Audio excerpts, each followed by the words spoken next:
Continuamos con más 10:01, Gobierno de la Mañana, Gobierno de la Z101 en este lunes 11 de septiembre. Tenemos la presencia en cabina después de nuestras rondas de comentarios de un político de los pies a la cabeza, un hombre que yo recuerdo, y ahora al presentar a José Dantes Díaz, mucha gente lo recuerda, lo conoce sobre todo por sus funciones más recientes en el Estado Dominicano en lo que tenía que ver con la titulación. Sin embargo, el recorrido de Dantes a su joven edad relativamente es bastante amplio, ha pasado por diversos ministerios, ha pasado por el Servicio Diplomático Dominicano, estuvo alguna vez también en el antiguo Ministerio, Secretaría de Estado de Deportes, cuando eso. Así es. Ha estado en muy diferentes campos del servicio público, además de ser también un político con una tremenda formación. Poca gente conoce de tus estudios en materia económica y regulación bancaria, que sería bueno también hablar de eso, porque sé que es un tema que dominas al dedillo. En alguna oportunidad he escuchado hablar de eso. Así que, bienvenido al Gobierno de la Mañana. Gobierno de la Z en tu condición de miembro del Comité Político del Partido de la Liberación Dominicana, pero de aspirante, y esto es interesante, a la posición ante el Congreso en la Cámara Alta de senador por el Distrito Nacional. Muy buenos días, estás ante rostros conocidos, mucha gente que te conoce, con la que has interactuado, así que siéntate en casa, José. Bueno, muchísimas gracias a ti y para todo este gran elenco de este gran visto y escuchado medio. La verdad es que para mí es un honor y un privilegio estar aquí, así que muchas gracias por el espacio. Pues bueno, como ustedes han visto en los últimos días, se ha estado llevando a cabo una serie de actividades en el plano puramente político. El candidato presidencial nuestro este fin de semana, el sábado, estuvo al frente de una marcha caravana en la circunscripción 3, donde se recorrieron los barrios de Las Cañitas, 24 de abril, Espaillá, Simón Bolívar, El Capotillo, Gualey. Y bueno, ahí nosotros vimos la euforia de la gente que clama realmente por un cambio, pero en positivo, a las condiciones de vida que ellos hace 3 años disfrutaban, a las conquistas que se habían ya logrado durante los últimos 8 años básicamente. Un reclamo popular. Entonces, esta marcha, que fue todo un éxito, tomando en cuenta que se suspendió en dos veces, una por lo de... Había unas lluvias. Había unas lluvias, y la primera vez creo que fue por lo de San Cristóbal, sí. Creo que sí. Y con todo y eso, a las 3 de la tarde cayó agua y creíamos que se iba a posponer, a cancelar o a irnos con toda esa agua que a las 3 y algo comenzó a caer. Oye, a las 4:15 salió el sol y dijimos, vamos para adelante. Y la marcha fue todo un éxito, prueba de que el pueblo dominicano en el Distrito Nacional también está sintiendo lo que han sido los efectos adversos de la gestión de este gobierno en su calidad de vida. El día de ayer en Santiago, entonces nuestro candidato presidencial estuvo proclamando al candidato a la alcaldía que lo va a sustituir a él cuando él gane la presidencia en mayo de 2024, como nosotros estamos 100% seguros que así será. José, saludos, bienvenido al Gobierno de la Mañana. Mi querido amigo Rosendo. Parece que el Distrito Nacional en esta coyuntura política se ha convertido en la plaza más difícil para definir candidaturas, porque a estas alturas todavía vemos una situación de indefinición hasta en el mismo partido oficial. Así es. Que vemos a la que es la senadora actual tratando de aclarar la cosa, de que ella debe ser la candidata y ese tipo de cosas. Pero en el caso del PLD, ¿cuándo se podría esto definir más o menos? Y si existe, como mucha gente entiende, la posibilidad todavía de que se produzca una alianza para el caso de la senaduría del distrito. Bueno, mira, en el caso nuestro, la candidatura a la senaduría fue reservada para uso interno. Cuando la Junta Central Electoral dicta la disposición, creo que la 13 o la 14-2023, para fines de las reservas, ¿no? Puso muy claro que había que especificar si era para fines internos o para fines de coalición. En este caso es para fin interno. Nuestro partido lo que nos ha dicho a los que aspiramos a esa plaza es que va a ser por encuestas, que se determinará quién será el candidato para esa posición. Tomando en cuenta que los candidatos deben ser ya en este caso presentados ante la Junta Central Electoral el último domingo de octubre, pues se supone que las encuestas se van a estar haciendo próximamente. Con respecto a la posibilidad de si hay algún tipo de acuerdo para la candidatura con otro partido, ya eso es algo que lo está manejando la comisión que tiene a su cargo ese tema. Sin embargo, por los datos que nosotros manejamos, aparentemente no se ve la factibilidad ni la posibilidad de que se pueda llegar a un acuerdo para esos fines. Fresco, pero tú eres jovencito, yo estaba mirando. Yo jovencito, gracias Susana por lo de jovencito, caramba. Una lucha entre dos carajitos. Ajá. Sí, a ver. Sí, porque el otro nació en el 91, fresco. Omar Lionel. No, pero yo, sí, pero 20 y pico de añitos atrás. Sí, pero no creo que sea. Comparado a los. No, al tradicional perfil. Claro, sí, así es. Pero ella, exactamente, sí, la actual senadora creo que tiene 43, ¿no? 44 años. Son de una generación de que me política disculpe joven. ella si se publicó esa información. Que a las damas no se le debe. Mira, hay una preocupación, entiendo yo, por los que verdaderamente son oposición, decir, ¿por qué dividir el voto? Frente a una Farideh Raful, que es fue el símbolo de la pérdida del poder del Partido de la Liberación Dominicana. Hizo una oposición férrea y creo yo muy efectiva. Tú, por tu perfil, también comparte algún tipo de mercado electoral con Omar Lionel.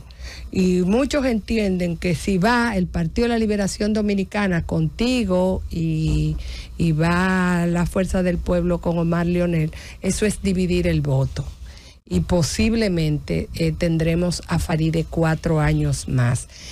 ¿Tú crees que tú garantizas, primero que unificas el voto PLDista, PLDista, porque ya vemos que hay otro más que salió por ahí, otro candidato más, y después que no sería dividir el voto?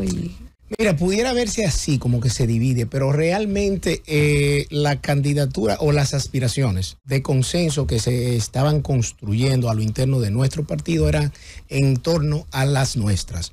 ¿Por qué? Porque desde el mes de febrero nosotros estamos de una manera pública haciendo contacto con las estructuras, con las dirigencias en las 3 circunscripciones, pero esto viene desde el 2022.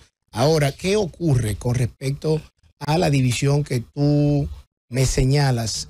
Lo primero que hay que tomar en cuenta es que la actual senadora, ella misma no está clara si va a ser o no va a ser la candidata. Por eso tiene que dar una rueda de prensa la semana pasada, como para aclarar algo ¿para qué aclararlo? O sea, si tú eres la candidata, ¿por qué razón tienes que dar una rueda de prensa con tu padre al lado y con otro senador al lado, dicho sea un buen representante de la transparencia y de la honestidad que tanto se pregona? Entonces, cuando vemos los números de ella, nos damos cuenta de que realmente va a ser difícil que ella pueda retener la plaza. Y por eso los aprestos internos que hay en contra de ella, porque es la única razón para ella salir de una manera intempestiva y autoproclamarse como la diosa de la moral, de la transparencia y que nadie está por encima de mí, que solo conmigo se garantiza la consolidación de la institucionalización del país. O sea, ella está por encima del actual presidente. Pero bueno, entonces yo creo que realmente los números están ahí, están claros, y la posibilidad de ganar la plaza electoral local más importante, que es el Distrito Nacional, la tiene el PLD con mi candidatura a la senaduría. ¿Por qué? Primero, internamente, todos los miembros del partido saben quién es José Dantes, su trayectoria, qué ha hecho en estos 3 años. Lo conocen, saben que tengo una sola cara y un solo discurso. He defendido las causas no solo del partido, sino del pueblo dominicano, cuando ha sido lo necesario, pero más aún, al ver la decepción que ha creado la actual senadora, me doy cuenta que nuestro Distrito Nacional está huérfano, necesita de una representación que sea realmente efectiva. ¿Y a qué yo me refiero? Yo me refiero a estar en el territorio, porque usted no puede representar a quien usted no conoce. Usted no puede representar los intereses, los sueños, los anhelos, las preocupaciones de una comunidad que usted no visita o que la visita cada 2 años. Cada vez que yo voy a un barrio, donde sea, en la 1, en la 2 o en la 3, parte de lo que yo indago es cuándo vino la actual senadora por aquí. Y muchas veces, lo que me dicen, la mayoría de todas las veces, hace 2 años, hace 3 años, nunca vino ahora, hace 2 o 3 días. O sea, ¿cómo tú puedes representar en ese sentido? Pero por otro lado, el tema de la fiscalización. Todos recordamos lo aguerrida que ella era con el tema de la fiscalización y solicitaba la interpelación de ministros, de directores y pedía contratos. ¿Qué ha hecho en estos 3 años? Bloquear todas las solicitudes de interpelaciones de los ministros de este gobierno. Pero cuando vamos a la producción legislativa, ahí vemos también que no está a la altura de las expectativas que ella misma creó a los electores del Distrito Nacional. Si bien es cierto que, como tú dices, ella fue una de las opositoras más férreas en la campaña pasada, no se puede perder de vista que hubo una ola nacional. ¿Ok? Aquí no hubo héroes individuales. Hubo una ola nacional que, como fuego encendido, aumentó con la suspensión de las elecciones de febrero, que fue culpa de la Junta Central Electoral, no del partido de gobierno ni del gobierno, y que se nos quiso achacar. Y ahí vino la Plaza de la Bandera, que como todos hemos visto, bueno, pues pasó de ser la feria de empleo más grande que ha habido en los últimos 25 años en este país. José Dantes, precandidato a senador por el Partido de la Liberación Dominicana. Yo siempre le hago unas preguntas a los que aspiran a las posiciones legislativas.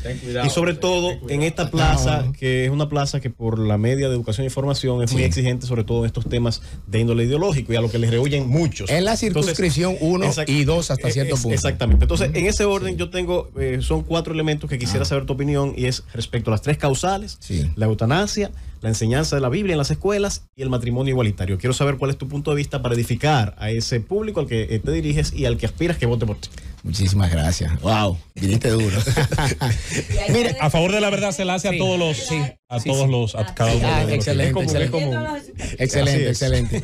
Mira, yo creo que la Carta Magna es clara en una serie de temas. Yo creo que prácticamente en todos los 4 temas que tú tocaste. El artículo 37, que habla sobre el derecho a la vida, dice que es inviolable desde la concepción hasta la muerte. Por otro lado, la libertad de cultos está también garantizada en la Constitución de la República. Una cosa, y el matrimonio dice claramente que es la unión entre un hombre y una mujer. ¿Cuál fue el cuarto, perdón? El tema de la enseñanza de la Biblia. La eutanasia, que vuelvo y digo, está en el artículo 37 cuando dice. Ahora, ¿qué ocurre? Yo soy una persona de creencias católicas muy enraizadas. Mis creencias están ahí. Ahora, ¿puedo yo imponer mis creencias a otros que no piensen como yo? ¿Puedo yo imponer mis creencias a gente que no crea en Dios, por ejemplo? Entonces, yo creo que ahí es donde viene la discusión. Cuando usted tiene que hacer la distinción entre lo que usted defiende como persona en función de sus principios, de sus valores, de sus creencias, y lo que usted debe hacer como un funcionario electivo que representa a todo el mundo, no solo a los que piensen como yo. Creo que debe darse una discusión en torno a las excepciones que deben haber para el disfrute de los derechos fundamentales. No hay derechos absolutos, no los hay.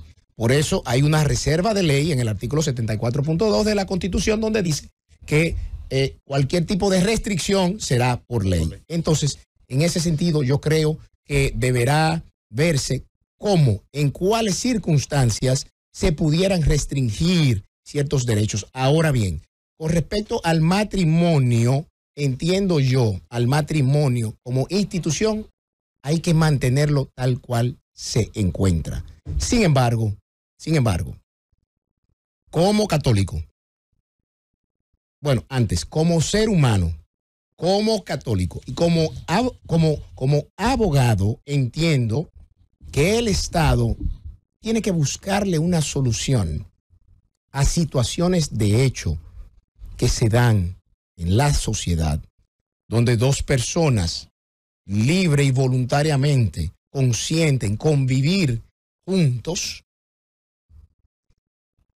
que de alguna manera esa convivencia que genera derechos, aunque usted no lo quiera, la mancomunidad de bienes, aunque usted no lo quiera, aunque yo no lo vea desde un punto de vista religioso, ¿verdad? Desde el punto de vista de la moral, no lo vea igual, pero desde el punto de vista legal, dos personas de un mismo sexo que conviven durante 20 años y forman y crean un patrimonio entre ellos dos, óyeme, el Estado tiene que garantizar a través de algún tipo de marco regulatorio esas uniones civiles que no tienen la característica del matrimonio, ojo, Pero, por ejemplo, dos personas que tengan 20, 25 años, que hayan construido un patrimonio de esa naturaleza y que uno de los dos caiga en cama y la otra persona ni siquiera lo pueda visitar porque no es familia.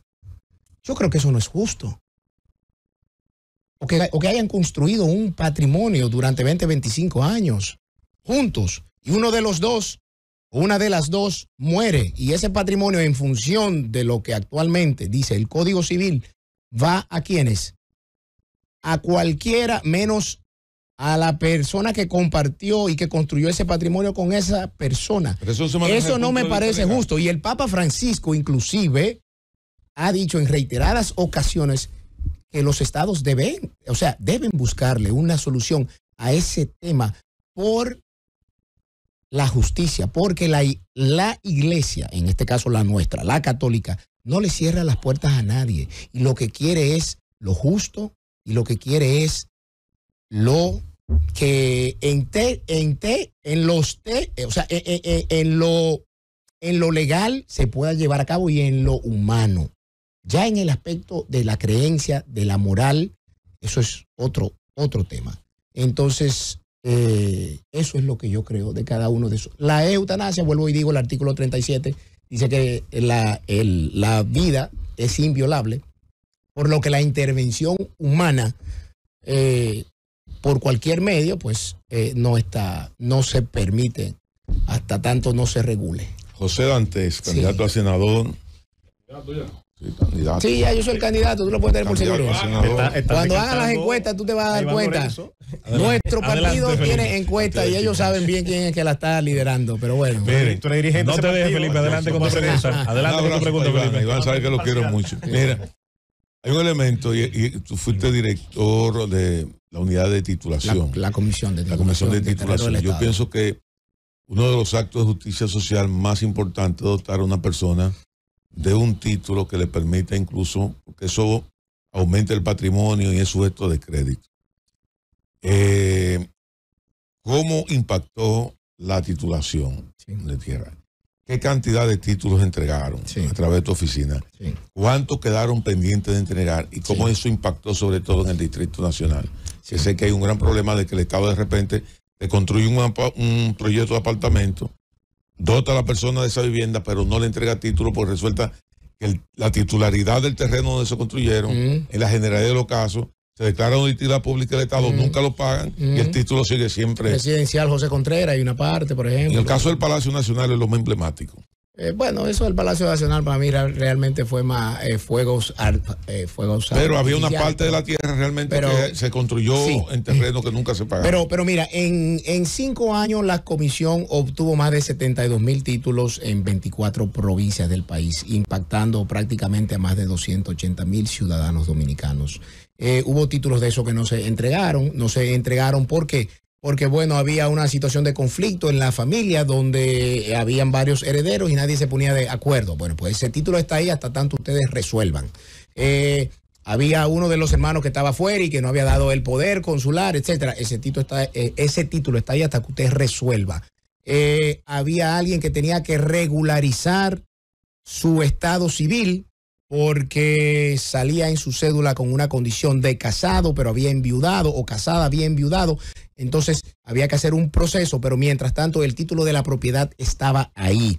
Entonces, cuando han querido denostar de que no se entregaron la cantidad de títulos que se dice, es que habían títulos que no se podían entregar hasta que los beneficiarios no resolvieran una situación interna. ¿Cómo impacta eso? Tal y como tú dices, automáticamente tienen acceso al crédito formal, pero su propiedad adquiere un valor. Ahora, hay que tener mucho cuidado con un círculo vicioso que hay en el proceso de la formalización de la tierra. Y es que cuando el Estado, en el caso de los campos, ¿no?, de los campesinos que trabajan la tierra, de las parcelas, si el Estado no tiene una fuerte política de acompañamiento, de desarrollo rural, pueden caer en un círculo vicioso en el que tú le entregas el título al campesino, muy bien, tiene acceso al crédito formal, pero si no cuenta con las técnicas de cultivo, con un financiamiento para la producción de sus cultivos, al final lo que va a acabar es que vendiendo su tierra, ¿a quién? Al latifundista que está en espera de que muchos de esos chiquitos quiebren para él agarrar todos esos títulos, refundirlos y volver a los latifundios. Hay que tener mucho cuidado con eso. Yo felicito que este gobierno le ha dado continuidad a ese proceso. Lamento que haya sido sobre la base de la triplicación de la nómina pública, de esa nómina, éramos 100 y pico de empleados, hay cerca de 400, pero realmente es uno de los actos de justicia social más grandes que se han hecho y eso es una obra del expresidente Medina. Espero que se continúe y que se corrijan los entuertos que todo el mundo sabe que están pasando en esa área. Con respecto a tu otra pregunta que era sobre... ¿Cómo impactó en el Distrito Nacional? ¿Qué cantidad? Mira, en el Distrito Nacional realmente había una situación muy difícil. ¿Por qué? Porque la gran mayoría de los asentamientos humanos que se crearon fueron o en tierra de propiedad privada, tal y como tú dices, que se declaró de utilidad pública, pero que nunca se pagó por vía de consecuencia. No se puede titular hasta que no se resarza, como dice el artículo 51, al dueño de la tierra. Y por otro lado, entonces se tienen los más de 52,000 apartamentos que se construyeron desde cuando Balaguer, desde los 70, que no se hicieron de la manera o no se conservaron los documentos que la ley hoy requiere para que se puedan titular. ¿Cómo qué? Como por ejemplo planos aprobados por los ayuntamientos, planos aprobados por el ministerio que le corresponde. Entonces, si la ley hoy te dice que para tú hacer un régimen de condominio y sacarle un título a cada unidad funcional, primero tienes que, o dentro de las cosas que tienes que someter, son los planos. Cuando uno preguntaba, ¿dónde están los planos? Bienes nacionales o INAVI o quien sea. Plano de un proyecto que se construyó en los 70, en los 80. Entonces, por esa situación no se pudo titular a los apartamentos que construyó el Estado, salvo el residencial Ortega y Gasset. ¿Por qué? Porque nosotros en el 2019 promovimos un decreto a través del cual se flexibilizó la regularización de los apartamentos que había construido el Estado sin violar la ley, porque todo esto es por reglamento. Entonces, este decreto puso de que para la regularización de los apartamentos que el Estado ha construido desde el 62 hasta la fecha, solamente se iban a tener que cumplir con estos requisitos. Y entre esos requisitos estaba, claro, la concesión de la licencia por parte de Obras Públicas luego de comprobar el cumplimiento de ciertos requisitos. Entonces, pero eso fue en el 19 que se pudo lograr. Y a partir de ahí, pues, se comenzó a trabajar en la titulación de ese residencial, donde se entregaron alrededor de 300 títulos. Y el residencial José Contreras, lamento mucho que no se haya titulado, porque si bien es cierto que se construyó sobre 3 parcelas, 2 de las cuales se pagaron y una no, cuando intentamos llevar a cabo el proceso en los bloques que estaban construidos en las parcelas que ya eran del Estado, los que no se le habían pagado nos sometieron a una litis de terrenos registrados y nos pararon el proyecto, porque ellos clamaban, hasta que no nos paguen, yo no dejo que tú saques un título ahí. Pero ya era tierra del Estado. Tú no tienes que ver con eso. Claro. Tú tienes que ver con la que no se te ha pagado. Lamentablemente, los dueños de esa parte le privaron a los otros bloques que ya estaban en las 2 parcelas que habían sido transferidas al Estado, que hoy fueran dueños con sus títulos legales. José, sí. Te voy a hacer la pregunta que quise hacerle en su momento a tu contrincante interno, Iván Lorenzo, pero que él no me permitió que le hiciera la pregunta. A ver. Pero yo no puedo hablar por él. No, porque yo sé que contigo va a ser diferente. Bueno. ¿Cuál es la propuesta diferenciadora de José Dantes para que en este proceso interno, donde el PLD va a elegir un candidato a senador por el Distrito Nacional entre los 3 que están aspirando, pues tú vas a presentar para que la gente vote por ti? Mira, yo voy a... Y cuando digo la gente, digo todo, porque es abierto. Sí, es abierto, son encuestas, o sea, ustedes mismos pueden votar. Mira, yo voy a hacer todo lo contrario a lo que ha hecho la actual senadora. Todo lo contrario. Yo voy a representar efectivamente. ¿Por qué? Porque estoy haciendo el levantamiento barrio por barrio de lo que son sus necesidades, las que se puedan poner en un proyecto de ley, ¿no? Claro, está. Voy a fiscalizar independientemente de que mi partido esté en el gobierno central. ¿Por qué? Porque ese presupuesto que se vota cada año, que lo vota el Senado y la Cámara de Diputados, se supone que tiene una asignación para el Distrito Nacional. Y la fiscalización es ver que las políticas públicas se estén cumpliendo en la demarcación que tú estás representando. Entonces, hay una serie de propuestas en el ámbito ya de leyes que yo quiero impulsar, promover, que son propuestas que han quedado en el olvido a lo largo del tiempo, pero que te impactan en la vida diaria del ciudadano común. Como por ejemplo, la ley de condominios, que es del 1958. La ley de ornato público y urbanización, que es del 44, todavía habla de Ciudad Trujillo, donde hay una serie de facultades en términos del tipo de acera que se construyen, el ancho, lo largo, los contenes, etcétera. Aquí cualquiera tira una acera, siembra una mata donde sea. Aquí no hay controles. Entonces, yo creo que ese tipo de leyes, otra, por ejemplo, hay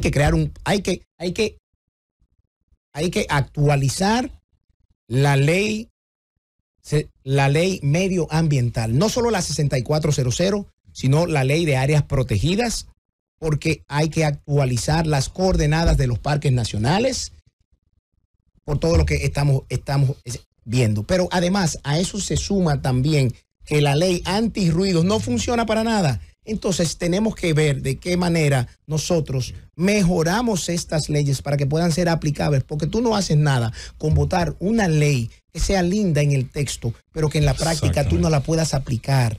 Otra, por ejemplo, ¿por qué razón a los ciudadanos nosotros tenemos que complicarle la vida?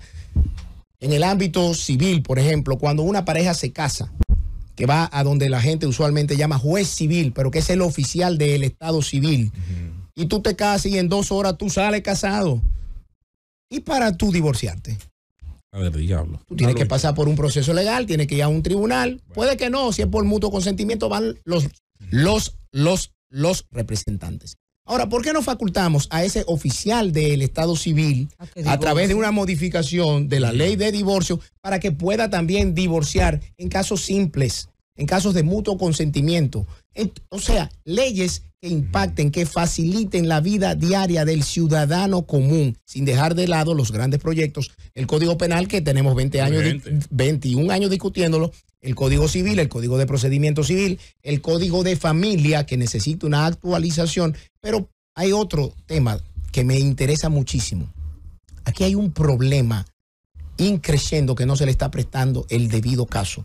Y muy bien, eso se pudiera, hasta cierto punto, hacer a través de una política pública, que es la atención a los desaparecidos, a las personas desaparecidas. Aquí la Policía Nacional, lamentablemente, con todas las deficiencias que tiene para combatir el crimen y la delincuencia, pues mucho menos tiene la estructura necesaria, la formación, la capacitación, ni el marco que le dé la facultad de operar articuladamente con las otras agencias de investigación para que nosotros podamos quizás contar con un sistema que permita, desde que una persona se reporta desaparecida, que haya que haya una estructura estatal que pueda darle seguimiento y ubicar y encontrar a esa gente que haya sido desaparecida. Y finalmente, para no extenderme, el cuerpo de bomberos. La explosión de San Cristóbal dejó al desnudo lo que es el cuerpo de bomberos. Y ya eso era algo que se venía pensando, yo lo venía pensando. Ustedes saben que lo que regula el cuerpo de bomberos son 2 artículos. 2 artículos en la ley 176-07. En los ayuntamientos, exactamente. Lo que está en esos 2 artículos no representa lo que son los retos y los desafíos de las zonas urbanas del país, cuya construcción cada vez es más compleja y vertical. Como un cuerpo de bomberos, como está estructurado, como está concebido, como está diseñado, como está presupuestado, puede atender, por ejemplo, que ni Dios no lo quiera, un fuego en una torre en un piso 30. ¿Ustedes han pensado en eso? Entonces, hay que regular las construcciones para que establezcan mecanismos internos de que, por ejemplo, pero tienen algunos. Sí, pero tienen extintores.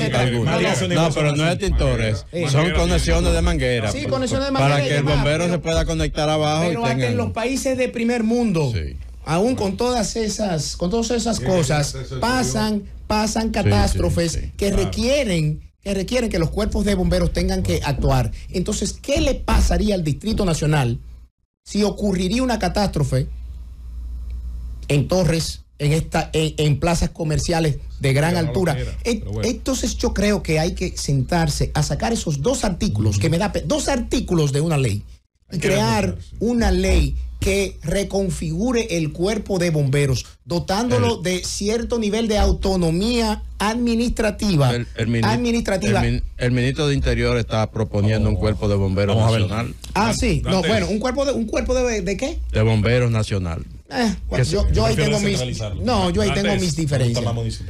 Yo entiendo que debe ser descentralizado, totalmente, pero con más poderes. Lo que ocurre es que las municipalidades, recursos, las municipalidades hay que fortalecerlas, para que no se politicen. De acuerdo. Volviendo al tema político, tú eres miembro del comité político, secretario de Asuntos Legales, voz autorizada, y dijiste aquí, bueno, entiendo que es noticia, que en el Gran Santo Domingo no hay alianza. Yo no dije Gran Santo Domingo, yo dije el Distrito Nacional. ¿Y en lo municipal y en la senaduría? Que fue lo que me preguntaron específicamente. ¿Y la alcaldía? No tengo conocimiento. ¿En la senaduría del Distrito Nacional? Entiendo que no, porque hasta la semana pasada vi a nuestro candidato, estaba en la marcha con nuestro candidato presidencial, y al candidato proclamado, aunque sea de manera verbal, de la Fuerza del Pueblo, haciendo su actividad. Los hechos en política y las señales, todo indica que en el Gran Santo Domingo no hay ese acuerdo. No sé en Santiago, finalmente, si va a haber acuerdo de esa gran alianza. Pero no entiendes tú que es un desplante al líder de la Fuerza del Pueblo no apoyarle a su heredero político en la senaduría, que manda una mala señal de desconfianza, que no haya en las principales plazas ese acuerdo político. No, realmente yo no creo que es un desplante, porque yo creo que, vuelvo y te digo, las alianzas son temas estratégicos de los partidos políticos, donde toman en cuenta primero el interés del país, el interés de la candidatura presidencial y el interés del partido. Entonces, una vez tú analizas esas 3 variables, tú tomas tu decisión. Esto no es un tema personal, de si tú te sientes bien o si no te sientes bien, si te apoyo, si no te apoyo a uno que otro familiar. No, es un tema de qué es lo que nos conviene a cada quien. Tenemos que estar claros en eso. Y tal y como tú dices, los hechos en política mandan sus señales, mandan sus mensajes. Por eso a mí me ha parecido muy extraño el mensaje que ha mandado el actual presidente y candidato, cuando la semana antepasada, en una entrevista en un grupo de medios, dijo que él quería llevar una campaña en paz, tranquila, de hablar de ideas y de propuestas, y al día siguiente lo que sale es insultando a la oposición. Y las 3 intervenciones que ha tenido ha sido insultante, pero ¿dónde está la coherencia? Me dijo la semana pasada que él quería una campaña de altura, de propuestas, de ideas, y lo que hace es que insulta, número 1. Número 2, por el tema de los hechos políticos y de las señales que manda un candidato, que es el presidente actual, que sale con tanto tiempo de anticipación. ¿Será que los números no andan como ellos dicen que andan? Estamos en pre-campaña abierta. José Antes, sí. Tienes el perfil para la demarcación 1, que es una demarcación compleja, alrededor de 13 barrios, pero quienes deciden el voto en esta demarcación a la que yo pertenezco es el voto de la clase media alta. Que si salen a votar. Normalmente salen a votar cuando en se el sientan 20 identificados. En el 20 salieron. ¿Cómo mejorarías? Porque tú estuviste en migración, fuiste parte. No, pero eso fue hace mucho. Años, sin embargo, conoces un poco de esa ley de migración. ¿Qué le mejorarías a la ley actual de migración para evitar ese flujo de indocumentados en el distrito y la ley de alquileres de inmuebles? En el Distrito Nacional se ha puesto individible los alquileres y vivir, claro. porque es que está el costo de la vida, en consonancia con los ingresos que perciben los dominicanos. Claro, lo que ocurre, voy de atrás para adelante. Los alquileres no es lo único que está por las nubes. No, pero yo me refiero a la venta de inmuebles y los alquileres en ese sentido. ¿Por qué? Porque los ciudadanos del distrito la tienen en este momento complicado para la semana pasada salió un estudio en un diario impreso donde decía que el 88% de los ingresos, creo, de la clase media, el 88 tenía que dedicarlo al pago de los alquileres. Entonces, o préstamos de una prácticamente vivienda. Están viviendo el resto de, o sea, el pago de el resto de sus obligaciones con el 12% de los ingresos. Eso es gravísimo. Pero eso tiene que ver con la condición económica del país en sentido general. Por eso te digo, la inflación, los precios de la canasta básica familiar, los precios de la tarifa eléctrica que han subido a un 100% y los apagones han vuelto, eran cosas del pasado. Pero usted, y me río. ¿al Congreso? Voy. Y lo que ocurre es que tú no puedes regular precios por una ley, sino por políticas públicas. Y aquí lo que ha fallado es la implementación de políticas públicas efectivas. ¿Por qué? Además, los controles de precios no suelen ser efectivos. Esa ley de migración tiene todo lo que se necesita para que en este país se creen políticas públicas efectivas. Ahora, ¿qué ocurre? Para tú implementar una ley de migración como la que tenemos, que para mí es muy completa, tú debes contar con una política pública de gestión fronteriza, que no existe, con una política pública de adopción, de registro, que hay una sentencia del Constitucional, seguimiento de la cantidad de extranjeros que tú tienes, o sea, registrarlos y tener un control sobre ellos. Y número 3, la implementación en el campo laboral de lo que te dice el Código Laboral, que se supone que la mano de obra debe estar estructurada, dividida, un 80% de dominicanos y 20 extranjeros. O sea, la ley es clara, lo que hay es que aplicarla a través de los reglamentos que haya que hacer y de políticas públicas efectivas. Quizás haya que ver una que otra cosa. Ahora, ¿cómo es posible que hoy estemos discutiendo que en la frontera del lado haitiano se está tratando de desviar el cauce del río Masacre y que este gobierno no haya reaccionado hasta el día de hoy, cuando eso tiene meses pasando? Pero dentro de la política de gestión de la frontera, ¿cómo es posible que un muro que lo han anunciado 38,000 veces, ve a ver cómo está su construcción? Prácticamente está parada desde hace casi un año. Y ojo, los primeros 28 kilómetros lo construyó el expresidente de la República, Danilo Medina. Entonces, en ese caso no es un tema de ley, en ese caso es un tema de aplicar la ley sin miramientos, claro, respetando los derechos humanos, el debido proceso y poder garantizar de que haya orden, porque la cantidad de extranjeros indocumentados, haitianos o de otra nacionalidad, no es solo en el Distrito Nacional, es en el país entero. Bueno, José, mira, como conocedor que eres de la actividad política, sabes diferenciar muy bien lo que es la política económica de la economía política. Hay gente que cree que son sinónimos, no lo son. Luego te preguntaría sobre la base de esa diferenciación. Has hablado mucho de la representación directa, me es un tema que me encanta, de hecho suelo aquí recriminar mucho la baja calidad de la representación, donde gente que representa, por ejemplo, una provincia ganadera, se pasa 4 años sin hacer ninguna medida, sin proponer ni impulsar nada que afecte positivamente, por ejemplo, a esa actividad. Entonces te preguntaría, siendo el comercio el comercio vía MIPYMES, la mayor actividad a la que se dedica la gente de las demarcaciones que quieres representar en el Congreso, y sabiendo las dificultades que tiene esa actividad por todo lo que se le suma sobre sus hombros, ¿cuál sería tu propuesta estrella para abaratar la generación de riqueza, la formalización de esos actores, la posibilidad de que ellos mismos vean en integrarse a la economía formal una ventaja más no una desventaja, y de que podamos tener una sociedad más próspera porque no se reparte la riqueza que no se crea, que es uno de los graves problemas muchas veces de la oferta económica? Hay gente que te dice que te va a hacer la escalera al cielo, luego no te dice qué cuesta, ni cuáles son las columnas, ni de dónde va a sacar esos recursos, José. Así.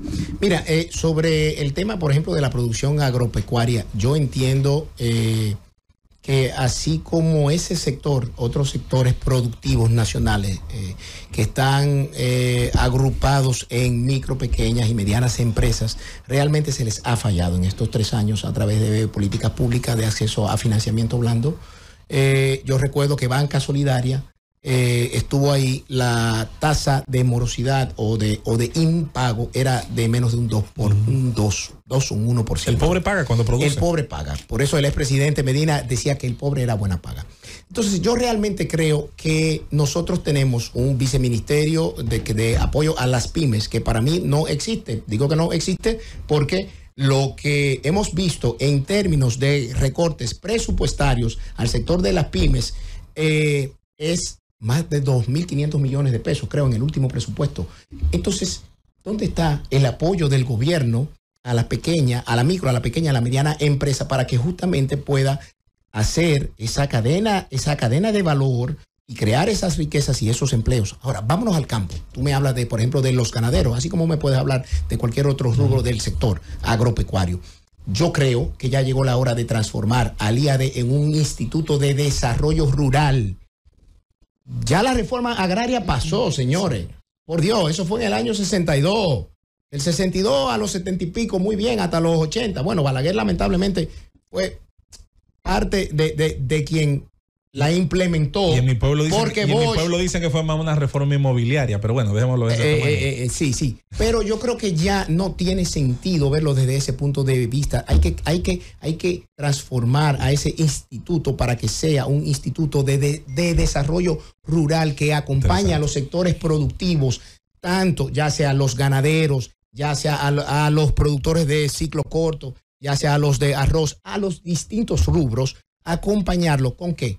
Con técnicas de cultivo, con acceso a financiamiento blando, con capacitación, con acompañamiento, con sistemas de prevención ante catástrofes naturales y sistemas, en este caso, de de apoyo inmediato en caso de impactos de fenómenos naturales, porque aquí había una producción alimenticia lo suficiente para que los precios se mantuvieran como se mantuvieron durante 8 años. Ahora, ¿qué ha pasado en los últimos 3 años? Se ha desmantelado el sistema productivo nacional. Lo hemos visto, los productores de plátanos, hemos visto los productores del banano orgánico de la línea noroeste, los productores de carne, los productores de rubros de ciclo corto. La queja transversal ha sido el abandono del gobierno al campo. Entonces yo creo que de esa manera, regresando a apoyar a estos sectores y apoyar a las otras micro, pequeñas y medianas empresas de otros sectores de la vida nacional y transformar, en este caso, el IAD y cualquier otra institución que tenga que ver con la producción agropecuaria, no Ministerio de Agricultura, en un instituto de desarrollo rural con técnicos capacitados, con nuevas técnicas de cultivo, con tecnología. Pero por Dios, los invernaderos fue una de las grandes luces, quizás la única o de las pocas, del expresidente Hipólito Mejía, y ahí están funcionando y han dado resultados. Entonces, yo creo que con un instituto de desarrollo rural que sí tiene que ser creado por una ley y transformar las funciones de lo que hoy es el IAD, una institución del 62, pues estaríamos en la capacidad de fortalecer el sector productivo nacional que garantice la producción alimentaria de este país que es lo que a su vez te impactará en la baja de los precios, a ver si finalmente la calidad de vida del pueblo dominicano puede mejorar. José Dantes Díaz, en esta entrevista y de manera final en tus palabras, a tu partido primero y luego en general a los habitantes del Distrito Nacional. ¿Por qué José Dantes a la candidatura oficial del PLD y a la senaduría del Distrito Nacional? ¿Por qué José Dantes? Porque José Dantes tiene una sola cara y un solo discurso. José Dantes va a representar de una manera efectiva porque conoce el Distrito Nacional, conoce cada sector, cada barrio, cada ensanche, sabe sus necesidades y es una persona que va a estar presente, no solo en campaña, como han estado otros, sino durante todo el tiempo, número uno. Número dos, la fiscalización va a ser real, no va a ser de pose. Y número tres, la producción de leyes va a ser, vuelvo y digo, priorizar leyes que impacten en la vida del ciudadano, no solo del Distrito Nacional, sino del país, pero del Distrito Nacional y luego también los grandes proyectos de manera paralela. ¡Qué llamada, Cundo! ¡Llévatelo!